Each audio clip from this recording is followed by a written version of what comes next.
Hello everyone! In this video, I want to dissect what the Tsaritsa will look like before we get into the official reveal of our Cryo Queen. Simply for fun, of course. In fact, some of my assumptions have already been proven correct from our tiny sneak peek that we got of her Statue of the Seven in the recent live stream. Starting off, let's go over what other characters say about her. The Tsaritsa Anastasia Fyodorovna Snezhnaya has always been a highly anticipated character for the past 5 years, and we haven't gotten much information, but we should at least see what other people have to say about her. The first time I sang in the gardens of Zapolyarny Palace, the Tsaritsa happened to pass by. She stood there, silent and motionless, like a statue with no expression carved onto the face. For a moment, I felt as if she wanted to say something to me, but she never did. She seals her emotions beneath thick sheets of ice. The outside world sees but one side of who she is, that of the Tsaritsa. If the answers I sought rest on the moon, perhaps hers lie buried in snow and ice. When I was imprisoned, it was the Tsaritsa who pardoned me and gave me the title of Harbinger. I could sense she was a person of true sincerity and compassion, unlike all those pompous hypocrites with their posturing and rhetoric. Yet, it's difficult to say whether her compassion alone is enough to melt the ice and snow that permeates her land. All I can say is this. If we are forced to be at odds one day, I will raise my weapon against her without hesitation. Because that is the greatest level of respect I am able to bestow. Her Royal Highness, the Tsaritsa, is actually a gentle soul.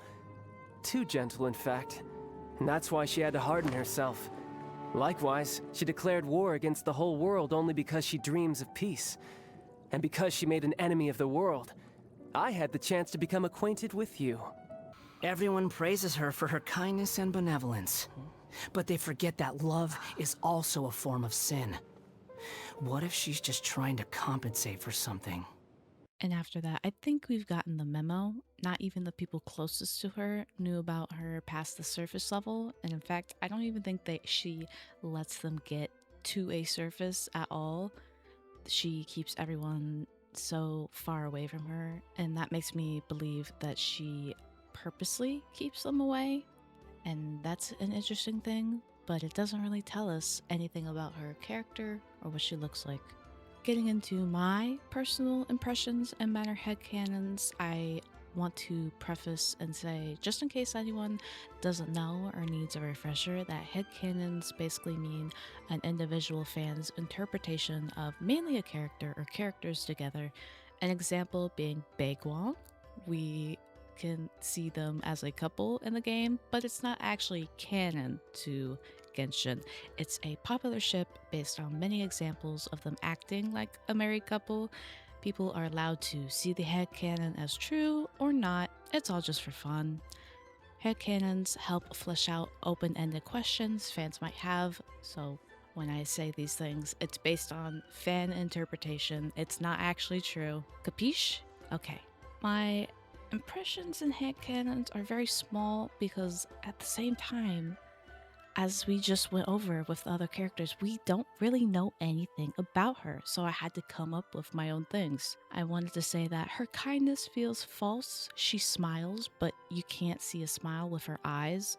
It's just, what's the word I'm looking for? Fake is a word you could use. She's not even trying to. She's just doing it for appearances. Her skin is so cold that it looks frozen, similar to Elsa, and similar to when Elsa froze Anna. Accidentally, of course. Like her skin was turning into ice. Like the details of that were really cool. She is regal and dignified in the best way to describe her ambience.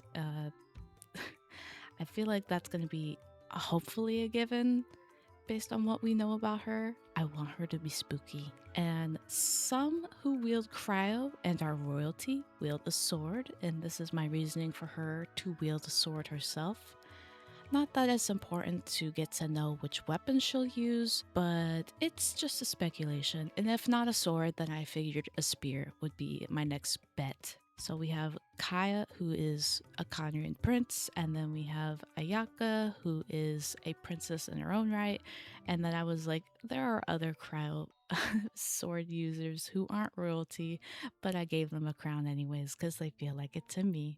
Getting into in-game cultural aspects about Snezhnaya, NPCs have shown multiple similarities between them in recognizable fashion to real life. Fur coats, winter gloves, and specifically winter, as they don't look like gloves that are thin silk or gloves for holding weapons. Examples being Kokomi's, like very lacy, silky gloves. I don't know textures that well when it comes to fashion. And then Ayato's gloves look like something that he'd hold a sword with, obviously, I feel like. And then what they wear is, I okay, hold up. Just hold my hand, please, when I pronounce these Russian words because I am not Russian. Ushankas, which are the fur hats that you could see get worn. You see them a lot being worn in Russia. I can see these features being shown in more of future Snezhnayan NPCs, more so than seen in the Tsaritsa. The only thing I would keep in mind is the use of fur, which we already know that the Tsaritsa has a liking to because of Yelan's coat. If you didn't know, Yolan's white fur coat that hangs off her shoulders was supposed to be for the Tsaritsa gifted to her by Regrator, who is Pantalone. We do know that Yelan has altered it a little, but this is the most detailed piece of clothing that we have to tell us what the Tsaritsa might be interested in wearing. And it kind of looks like Bronya, the version of her in Star Rail, like it gives off the vibe with the white and the gold. But in my opinion, and I'm saying this again, my opinion is that she'll be her own character, not an iteration of another Hoyo character that they have made. But I'm trying to look at this with all angles of mind. There's really only two things that I personally want the Tsaritsa to have. The first thing being a beautiful kokoshnik, which luckily that seems to be the case in her statue, and that she's her own character. I don't want her to be a reference to any other character but her own, because I think she's too special to be anyone else. For lore characters, you can see that we have their jackets shown for the Winter Nights Lazo, and I would have talked about Child because here is our only playable Sunshine character at the moment, but that design does not give me any hints. I could not tell you where he gets any aspects of his designs and where they come from in all of my research. So the jackets though, the jackets are a different story. They have buckles that I'm familiar with, the folds, the diamond-shaped gems. A lot of these details are giving off military attire. If we want to connect this to the Tsaritsa, we can talk about Nicholas II, who was the Emperor of Russia, aka the Tsar, which is just like Emperor, King, while Tsaritsa, in our case, would be like Empress, Queen, and also Nicholas II was their military commander after taking the position away from his cousin in 1915. And you notice similar details in his military uniform and the ones worn in the Winter Nights Lazo trailer. Also, Nicholas's wife's name is Fyodorovna, just like the Tsaritsa. Connections? They never specifically say what the Tsaritsa's title is when it comes to being the leader of the Fatui. Like, is she the general, head of command, something like that? But we can only assume that there might be another name on top of the other ones that she has. So with this information, I can see a route where she wears militaristic clothes, and so that's the point that I'm trying to make here. Add that to the list of things that she might have. For the Snezhnayan enemies, let's talk about their similarities and put them together. What I noticed between actually all of the Fatui was that they have masks over their face or just covering their eyes, so maybe that's a design aspect of the streets as well. I wasn't so sure. There's also typically a centerpiece on their foreheads too, and I wanted to put a note in that similar shapes and silhouettes are key features in character designs, and when characters are connected to each other, that so they might end up having slightly similar silhouettes. You kind of understand what I'm saying? Like an example of similar silhouettes being Fontaine does this best because it actually matters for all of their characters. They're all from Fontaine, but a Nagcry, it does not matter if they have similar silhouettes at all, because they all have different backgrounds. They're all from different places, and they all look very different from each other, and that actually matters for Nagcry. I feel like it would matter if they're all similar when it comes to Snezhnaya. Taking a small break from fashion, we're going to be going into the lore aspects of the Tsaritsa. Let's talk about a little bit about her story and the people around her. So, firstly, the Bellied Tsar, who our Tsaritsa inherited the Cryo-Archon status from. He was the first Cryo-Archon during the Cataclysm 500 years ago. The Bellied Tsar is also known as the Monomach Shajnai. I hope I said that correctly. I have no idea.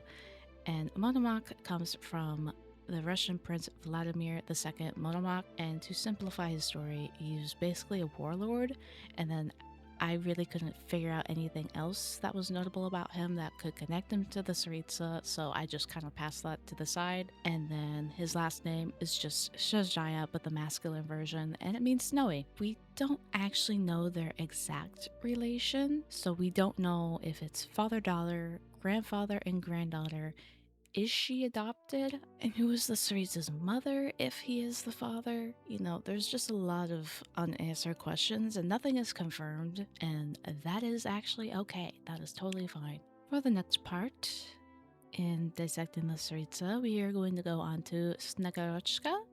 We can't talk about the Tsaritsa story without mentioning the Battle of the Fjords, a battle pass weapon that came out during Fontaine.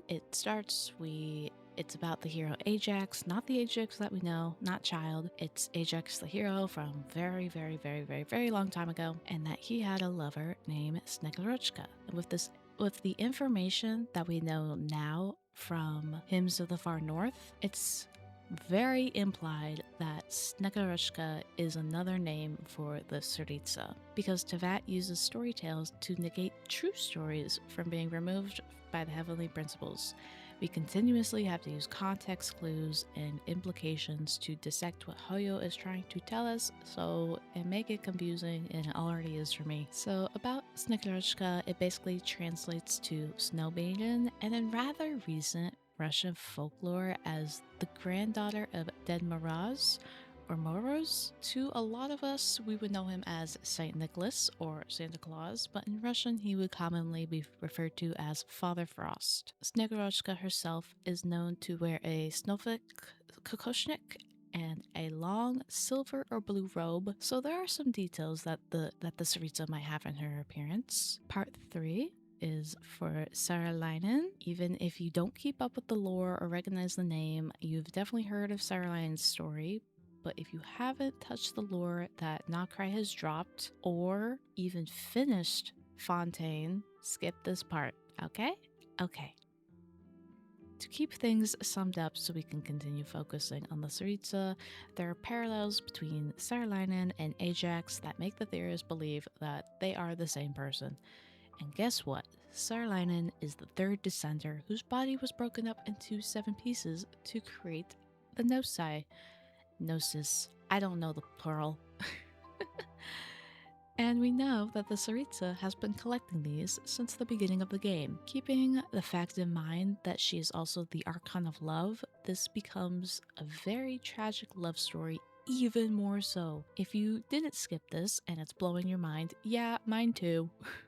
Snegurochka in the weapon's description is the daughter of Pakusuko, which means Father Frost in Finnish, and since we know that Pakusuko killed Saralainen, basically killed him, he set him up to die, it just makes it even more tragic. I think getting close to what the Tsaritsa's story is very important when visualizing a character.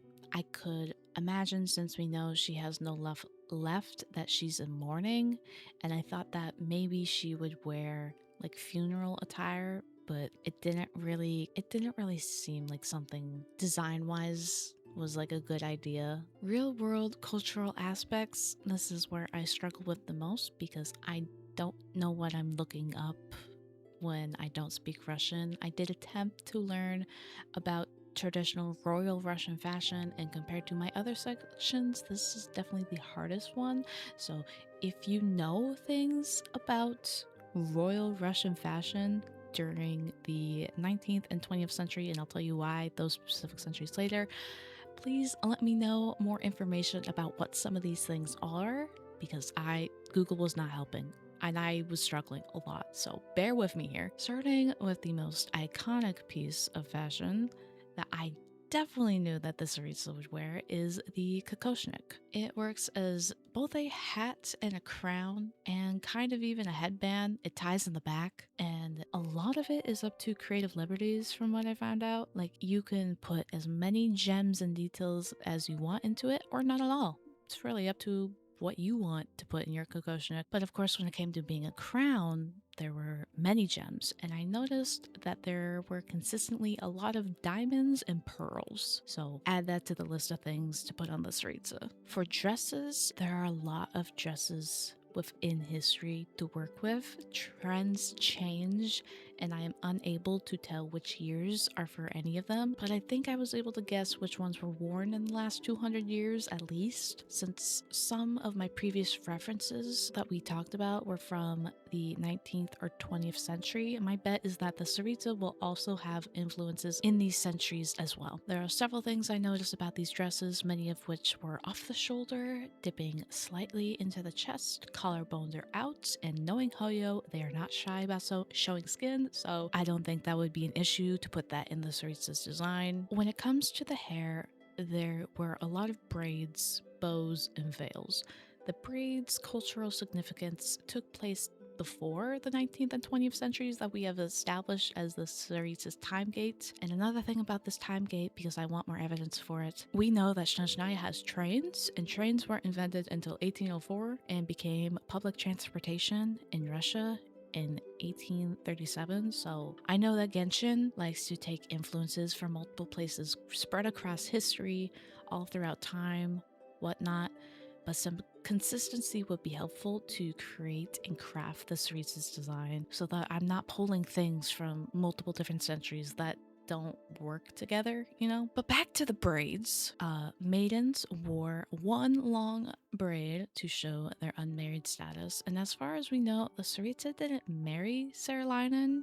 I don't think they got to that point yet, but in the statue that we see, it does not look like a braid, but maybe it's just very big and hidden. I'm not so sure. The statue appears to also be her during her coronation, as in her left and right hand she's holding coronation regalia, which you might recognize.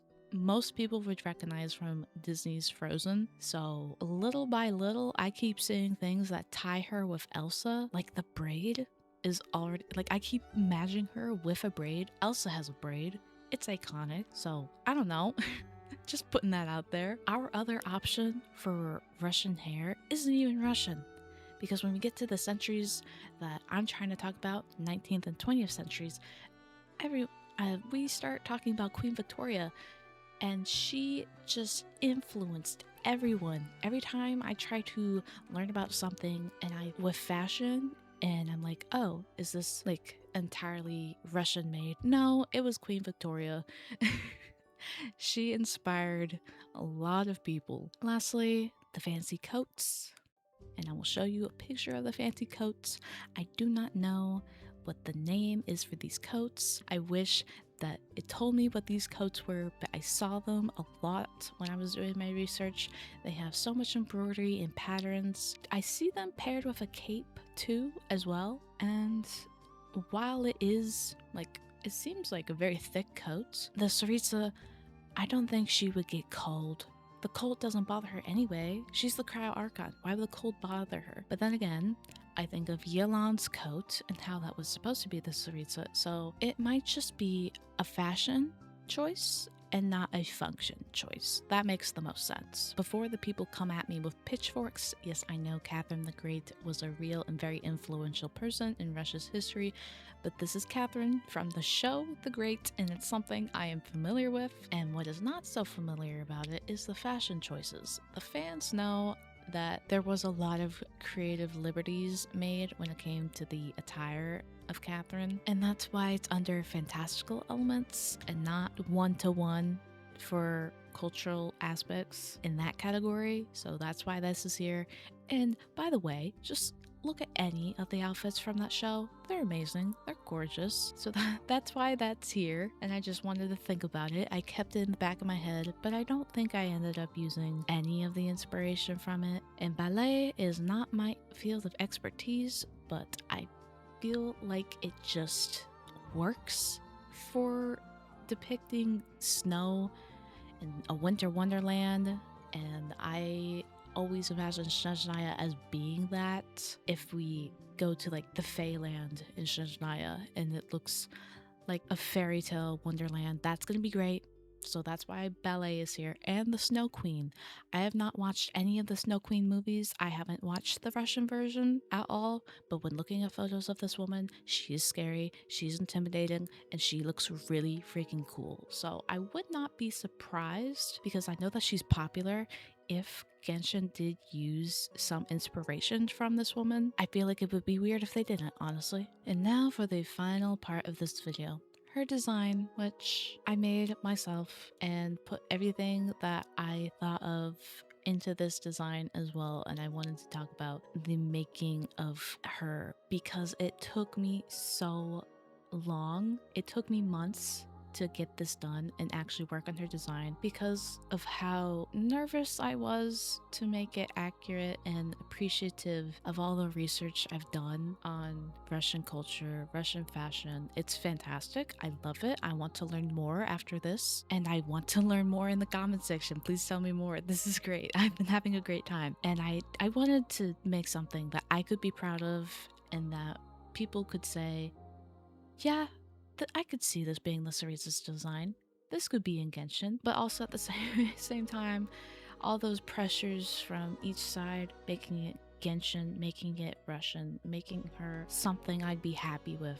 It was a lot. So here she is, and I wrote down a bunch of notes about when I was drawing her. I wrote down some notes. I want to talk about them. I'm gonna read them off. I used sharp angles for her design. I thought it fitting to match the snowflake symbolism that we have, like the symbol for cryo is kind of sharp. There's also the stars at the top of the palace, I think it is, in the Winter Night's Lazo. I used those as well. And then we also have the symbol for Snezhnaya, and that also was giving off diamond-like shapes. I guess the Fatui logo could also kind of work. It's a bit round, but still kind of pointy. And then my secondary shape, because when it comes to character designs, if you go full into one shape, it looks a little weird. So I used some circles for her secondary shape. I added form to the dress to make it look like a ballerina skirt and not so much like the dresses that we've seen before. I just kept the torso part of it accurate to the dresses, and then the bottom part of it was more ballerina. And then I added some ruffles because I'm like, this is just way too flat. It needs ruff. When it comes to designing anything, shoes are what I struggle with the most to be unique, and knowing Hoyo, she'll just have heels, so I didn't try to embarrass myself with any crazy designs, but I am very proud of myself because I did not look up a reference for these heels. This is the first time I did referenceless feet and heels, and it's great, and I'm proud. I left her face for last because we haven't gotten a single detail on what it might look like, only that she has a cold expression, so this was my own interpretation. At some point I realized that the necklace was actually going into creative territory. Like the pearls were accurate, but the thing underneath it it's not, but I just left it in because it looks nice. So that is my Tsaritsa design project. It took me a long time, a lot of effort, and I'm very proud of myself and how it turned out. And if you have anything like the colors, because I have two different color palettes here and I was not really a fan of either of them, I'm thinking that you guys might have something for that. So if you do, I will drop over a PNG in my Discord, and if you want to color in like a coloring book and give me your interpretation and you think it's more accurate to what she might be like, literally just do it. I would love that. I would love to see that. Thank you so much if you do that. And we are at the end of the video. Thank you all for watching. I'll see you all in the next one. Goodbye.